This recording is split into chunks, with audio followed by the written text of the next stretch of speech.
Again, Paul is constantly at work in the ministry. He never tires of the ministry. He's always actively serving the Lord.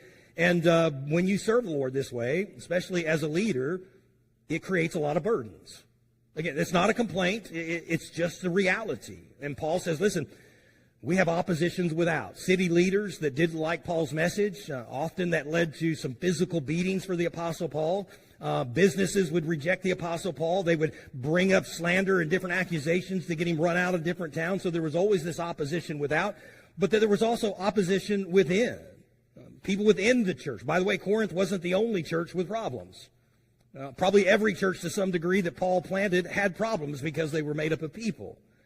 And the point is this, as a spiritual leader, there are times that it seems there's never a reprieve that ministry, the pressures that ministry can bring.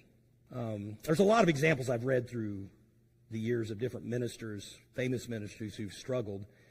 I want to share a story about Charles Spurgeon because most of us know who he is. Read an excerpt out of a book that I've saved. I'll just read it to you.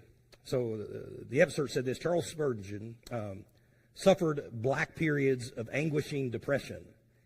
On one notable Sunday morning in 1866, the famous Victorian preacher shocked his 5,000 listeners when from the pulpit of London's Metropolitan Tabernacle he announced this: I am the subject of depressions of spirit so fearful that I hope none of you ever gets to such extremes of wretchedness as I go to. Now, for some of the audience, obviously, it was incomprehensible that the world's greatest preacher could know the valley of despair. Yet it was a regular part of his life because 21 years later, he said from the very same pulpit, personally, I have often passed through this dark valley. And I've read many stories of preachers who have felt the same way. It's, I think, partly because the burdens of ministry. It is the eternal repercussions of our actions. It's the heaviness of the opposition, both spiritually, from within and from without, as well as, by the way, our own flesh. And at times it is overwhelming and can be isolating.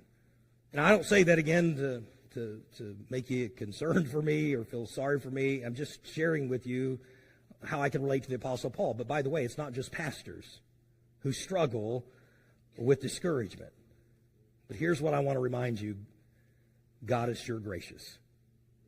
God knows exactly what we need when we need it. And whenever we're down or discouraged, God shows up at the time we need him most.